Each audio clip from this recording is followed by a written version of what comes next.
Hello and welcome to Follow the Money. I'm Robert Tan. Join us as we explore the tools and insights you need to jumpstart your financial journey.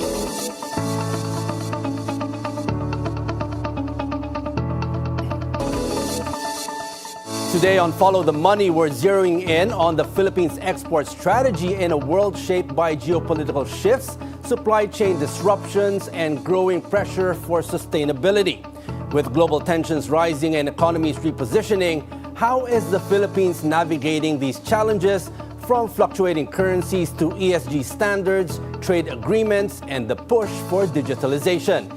And joining us to unpack the risks and the road ahead are Bianca Pearl Sykimte, Director of the Export Marketing Bureau at the DTI, and Kat Rivera, Assistant Director of the same bureau.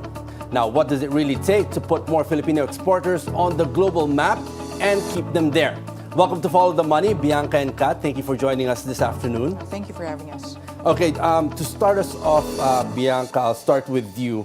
Right now, how are global geopolitical tensions impacting Philippines' export performance, especially in sensitive sectors like electronics and agriculture?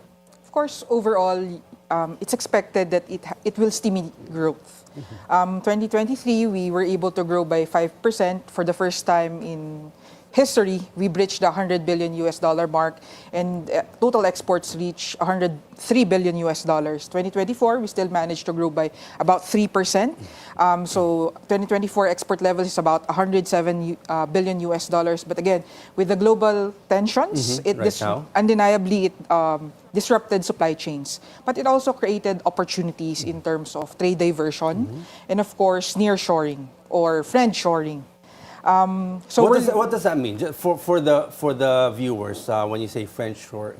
Friendshoring would be the tendency of investments to go into economies which are allies of certain countries. So it's basically going to friends of certain markets that you're targeting. So what we're doing is leveraging policies, programs, projects, and promotion to be able to counteract these geopolitical tensions, leveraging, for example, with the recently enacted Create More Act, which provides for incentives in key industries, and of course, strategic partnerships in terms of government to government, and of course, engaging both the private sector here, our exporters, and our partners abroad. In terms of course, the Middle East tension, we expect that supply routes are affected, which also redound to fluctuations in commodity prices, which of course affect the competitiveness of our exports. Now, looking at that, how does the fluctuating peso now, especially when compared to stronger foreign currencies, affect both our export competitiveness and the import cost burden for Filipino SMEs? Of course, a weak peso boosts export competitiveness in a sense that exporters earn more in peso terms for every dollar revenue that they get. But in terms of volatility, it's harder for our exporters to price their contracts and plan ahead. In terms of import cost, just to contextualize, in terms of our import portfolio, it's only 20% that are consumer goods. The rest are actually capital goods, raw materials, intermediate products, mineral and fuels that actually affect the production cost. So it kind of offsets the gains from a weaker peso from the point of view of import cost. Now, if I may ask, Ms. Karen, what are we really known for in terms of exporting in the global scenery and today? And how is the Export Marketing Bureau now working to evolve or sharpen the Philippine export brand in now, which is a rapidly shifting global market? We're really known for our electronics and semiconductor. Majority of our exports is in that type of products. And aside from that, we also have agricultural processed food exports. Main exports in this area is actually coconut-based products, coconut oil to be specific, and of course our IT services. we have strong IT services. It's in animation service, IT BPM sector. It's what we're really known for. But what we're doing is, in order to support this products or services, is actually highlighting the qualities and the stories behind this. For example, in our industrial products export, it's the efficiency of production and manufacturing. In our processed foods, it's the quality and taste. We have, for example, the mega sardines now, the only superfood seafood awarded by the Medical Wellness Association. So those kinds of stories highlights also the quality of our exports. There was a time that the Philippines was known for a lot of exports, let's say coffee, even rice. Now, looking at the number of SMEs that are under the care of the DTI, how many of them do you think can move towards being a global brand? What kind of help are you providing them to be able to export into the global market? Inherently, our MSMEs are they have very good products. But we have to recognize that our MSMEs, the sectors that we support, have different levels of export readiness and capabilities to enter into global markets. So with that recognition, we design programs and services that cater to the different needs. If I would summarize, for example, the key programs and services of the DTI, especially Export Marketing Bureau, it's enabling access. Access to information in terms of what are the opportunities, the regulations, and the standards, customer preferences that the markets require. So providing that information to MSMEs. Next would be bringing to them the tools, programs, and services of not only of the DTI, but all the various government agencies that support the exporting journey of our MSMEs. So we're not alone in terms of supporting our MSMEs. And of course, access to market, meaning supporting market linkages. So we do that, of course, in terms of trade promotion. We organize outbound and inbound business matching mission. We're doing now, for example, an exporter directory which acts as a discovery platform in terms of putting together all the products, services, and capabilities that MSMEs can provide to the global market. So we want to be able to reduce the search cost in terms of looking for the right suppliers and looking for the right MSME partners in the Philippines. Now let's talk about the Trump tariffs. On Thursday, U.S. Ambassador to the Philippines, Mark A. Carlson, expressed optimism that the U.S. and the Philippines will soon, hopefully, reach a trade agreement. Now, this comes as the Trump administration's 90-day pause on new hefty tariffs for many countries is set to expire on July 9. Now, how confident are you that the Philippines and the U.S. can successfully finalize a trade pact to help at least our SMEs to be able to go globally? Well, of course, I would like to share the same level of optimism of the ambassador in terms of being able to conclude an agreement with the U.S. And that optimism comes from the successful outcome of the high-level policy mission led by Secretary Go and Secretary Roque in Washington, D.C. last month. And we're able to generate strong interest from the U.S. in terms of negotiating with the Philippines, and negotiations are ongoing. It's being led by Undersecretary Alan Hepty of the International Trade Group of the Department of Trade and Industry. Going back to our SMEs, only a fraction of them are part of the export value chain.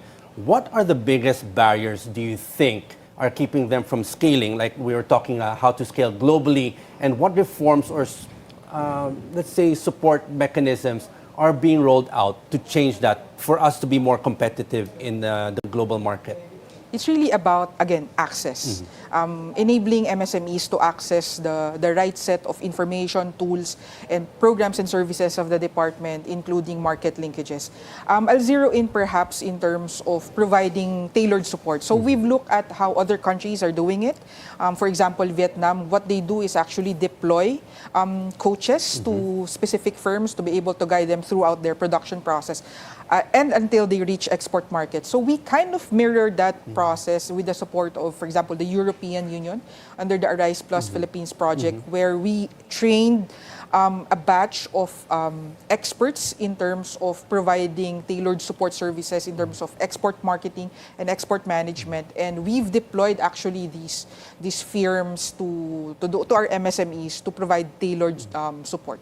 Because, like Ms. Karen, we do have a lot of SMEs, a lot of good products that are coming out here from the Philippines, but are not probably getting that kind of awareness for them to be able to go globally. What else besides, let's say, access to capital, access to more knowledge, are we able to help them reach that goal? Because we do have a lot of good products here that we can actually export. Besides technology. Yeah, we do have part of our interventions in DTI, Export Marketing Bureau, is doing capacity building and helping MSMEs actually get the certifications that they need in order to access those markets. So if they need certification for food safety, we are able to help or give interventions in that respect in partnership of some of our institutional partners like the International Trade Center. So in fact, we have one company that was able to get the necessary certification in order to access the Middle East market, like the HACCP and halal certification. So we do provide that some kind of intervention. There's also one barrier, the cost to export, let's say, products like, let's say, furniture or clothing or food. Because I guess for food, do they have to go through a certain process of FDA to make sure that the food is okay to sell in other countries? So what kind of process do we have in place for SMEs? It's different for every product that we export. So what we do is, in the Export Marketing Bureau, we have product and market officers that provide advisory services to MSMEs. So in terms of what are the regulatory requirements that they have to comply with, both in the domestic and international markets, and then providing them, for example, with market intelligence. So we do recognize that market intelligence is quite a hefty investment for MSMEs. So what we do is to democratize access to this. So Export Marketing Bureau invests heavily in these market intelligence tools, and we cascade this information to MSMEs, for example, through our regular export talks or Usapang Exports, where we provide this information to MSMEs. Because that's valuable knowledge, because right now we see that there's a growing demand in Europe and North America for products also that meet environmental, social, and governance standards, the ESG standards. Now, are our exporters ready for this green transition with these kinds of standards? And what kind of assistance, again, does DTI offer to help them comply with these stricter global standards in terms of sustainability requirements?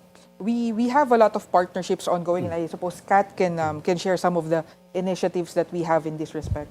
We have actually just completed one of our information session and capacity building to exporters about the packaging, the new packaging regulations in EU.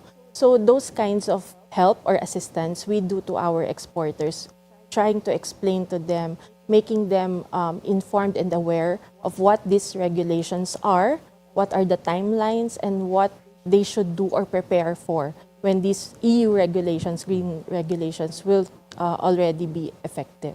Do we know of any SMEs that are able to export, let's say, to Europe and North America with these kinds of strict standards that they're asking? Definitely. We're able to go? Yes, definitely. In fact, EU is one of our biggest markets. They're one of the, stricter markets, export markets that we have. And we have a sizable amount of companies that are able to export for food, for furniture products, and of course, our electronic products. In terms of empowering our MSMEs, it's not only in terms of specific interventions to them. One of the interventions that we provide is, for example, policy. It's enabling our MSMEs to be able to understand these regulations and how it's being shaped in international markets so that they can also participate in terms of trade policy formulation.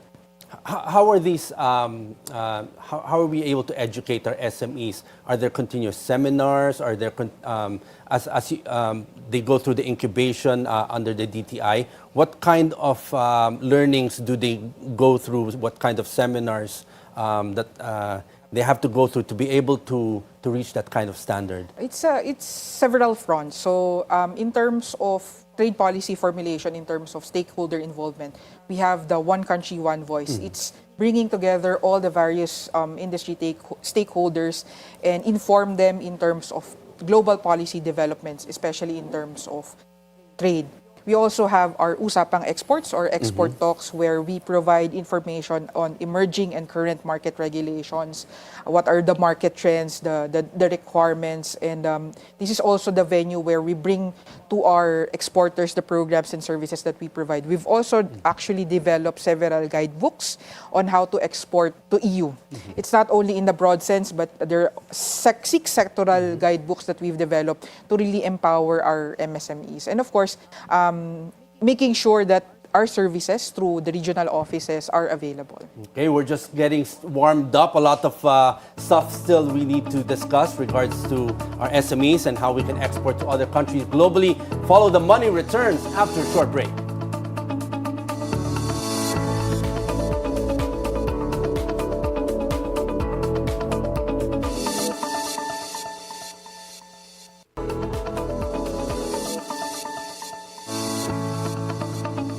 You're still watching Follow the Money. Still with us are Bianca Pearl Sykimte, Director of DTI, and Kat Rivera, Assistant Director of the Export Marketing Bureau of DTI.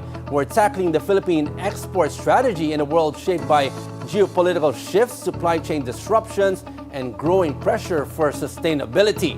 Now, to continue, Bianca, now that we are part of the Regional Comprehensive Economic Partnership, or RCEP, what are the actual wins and challenges so far for Filipino exporters, and are we seeing a net gain or loss in the trade flows that's happening? Well, admittedly, exports to RCEP dipped last year in 2024. It's mainly driven by the decline in exports to China.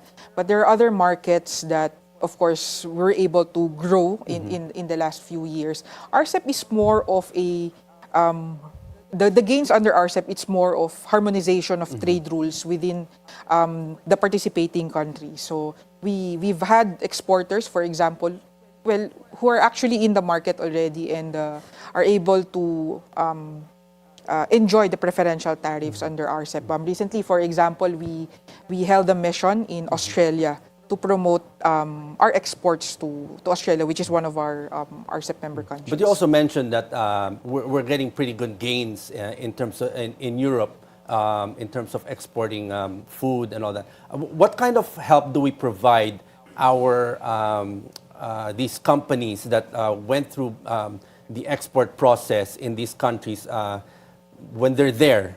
Once they pass all these strict rules and be able to sell their products there, does DTI also help them while they're in these other countries like Europe, Australia, and China? We have about, I think, 29 posts abroad.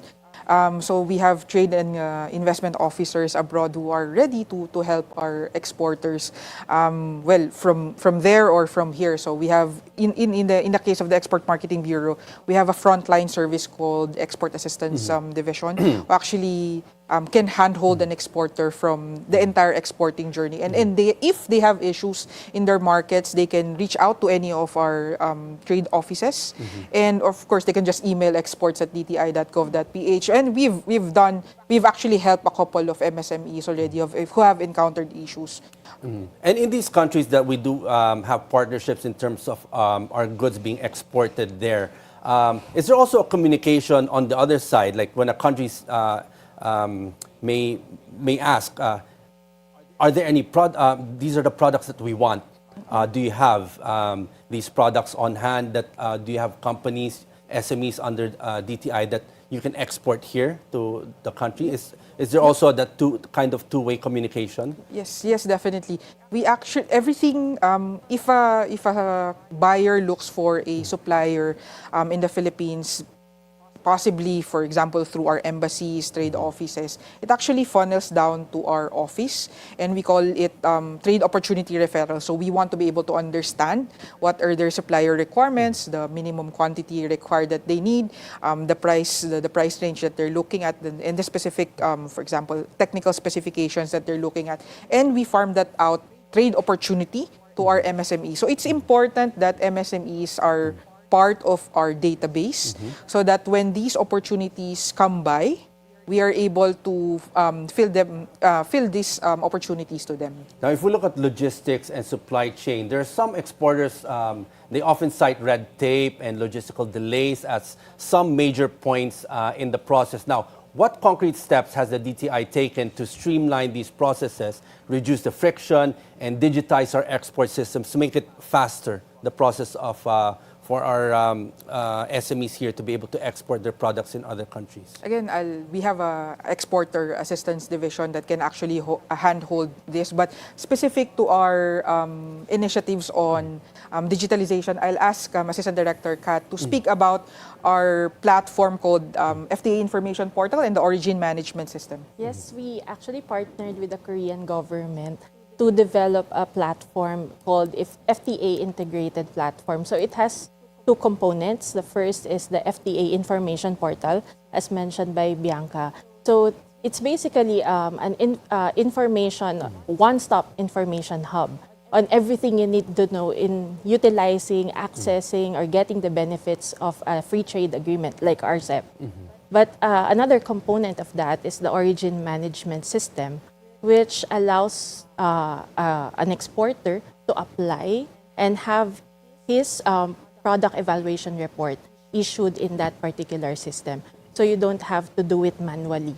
So it automates the process. And what's very good about this system is actually it's AI powered. Oh. So that AI. yes, so that origin management system, you can just upload the information that is being required in the system, and you can use the origin determination tab, and it will allow you to, the system will assess if you will qualify for in the rules of origin of the FTA that you're applying for, and if you'll be able to get a preferential tariff when you export. So it's it will significantly reduce the processing time in getting the product evaluation report.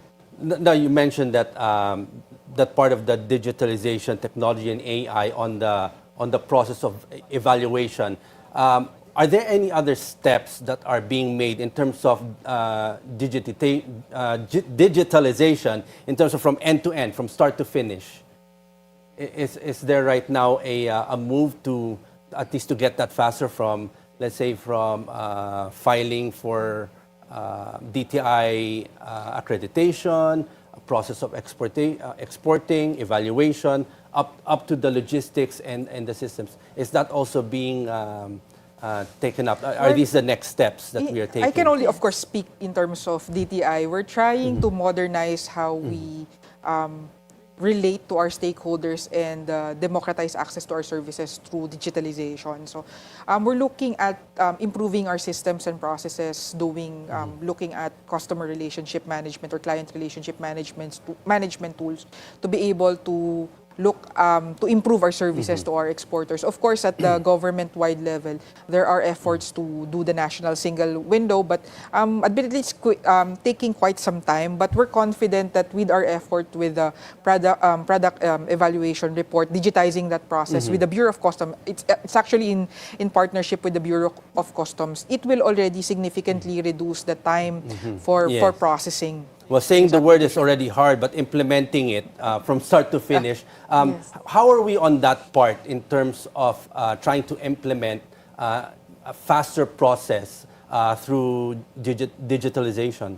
It covers several fronts. Of course, the broader initiative would be ease of doing business. That would be the main focus to ease the regulations. From our end, of course, we have the Export Development Council Secretariat that advocates for easing the processes for our exporters. We do policy advocacy. And again, we provide tailored assistance to our exporters. So we can provide specific, we can intervene for our Philippine exporters. You mentioned you've done your part in terms of trying to make it easier in the beginning. Where is that obstacle in the middle? Well, it's most of the bottlenecks are actually behind the borders, meaning in our domestic regulatory system. So what we're trying to do again is to work with our government agencies. There are partners in terms of export development and promotion. It's really advocating and making our fellow government agencies also look into the perspectives of our stakeholders. And finally, looking ahead, what are the top 3 global trade trends now the Philippines must prepare for now to remain competitive and resilient in the next, let's say, 5 to 10 years? We've touched on a couple of things already. For example, digital and AI-driven ecosystems, not only in terms of digitizing the processes within our exporters, but the entire ecosystem. So meaning our institutions as well. Of course, we've also looked at green and trade sustainability standards. ESG has become a criteria in terms of supplier selection, and it's essential not only in terms of environmental and social responsibility, but it's also important in the lens of overall competitiveness. And of course, supply chain reconfiguration. Every few years, there's a big thing that happens that necessitates supply chain reconfiguration globally, and so we have to be able to look at these trends. And of course, one more thing would be, I think, aging population. Elderly people would account for about 22% of the entire global population by 2050. In the US particularly, older adults are projected to actually outnumber children by 2034. So that would actually give rise to specific demands in terms of food, lifestyle goods, services. For example, we cater So to... there's still a lot to do. But we're getting there. So you think we're there. Okay, let's go to the fun part now. Let's go to the rapid fire questions. Just answer yes or no. You don't have to explain your answer. We'll go turn by turn. We'll start with Bianca. Have you ever seen a trade deal that looked good on paper but gave you a migraine in real life? Yes or no? Yes. Okay, Kat, have you ever had to explain what durian is to a foreign trade buyer and failed? Yes. Okay. Bianca, have you secretly ranted about red tape in your own office group chat? Yes. Kat, have Filipino exports ever lost a deal over packaging alone? Yes. Bianca, ever dated someone who didn't know what the DTI was and you let it slide? No. No. Okay. Kat, ever had to choose between a date night and a midnight export briefing? Yes. Yes. Okay. Bianca, ever met a foreign delegate so charming you needed a diplomatic timeout? No. No. Kat, ever had a trade mission that felt more like a date night than a business trip? No. No. And final, not yet. Okay, Bianca, ever zoned out during a really long trade negotiation and just nodded to sound smart? No. No. That's a no-no. Kat, ever had to Google a country mid-meeting because you weren't sure where their flag was from? Yes. Yes. Okay, and for both of you, complete this sentence. Money is the root of all Development. Success for DTI. That's great. Thank you for joining us. A lot Thank of you for having insights us. and, of course, helping our SMEs to be able to move from the Philippines and go global with, because we do have a lot of good products here that we should be able to market abroad. Thank you again for having Thank you us. for joining us. Thank you, Bianca Pearl Sykimte and Kat Rivera from the Export Marketing Bureau of DTI for joining us on Follow the Money. Your insights into the challenges and opportunities facing the Philippines export sector, from global tensions and currency fluctuations to ESG standards and digitalization, have given us a clearer picture of what's ahead for our exporters and SMEs. Thank you. And only a fraction of our SMEs are participating in the global export value chain, and that's a missed opportunity for inclusive growth. As someone who led global trade policy at the highest level, former World Trade Organization Director General Roberto Azevedo puts it plainly, Small businesses are big players in global trade if they are given the tools to connect, compete, and comply. A timely reminder as the Philippines ramps up efforts to bring more MSMEs into the export fold. And that's it for today's edition of Follow the Money. I'm Robert San. Thanks for watching. Keep it here on BNC, the Bilyonaryo News Channel.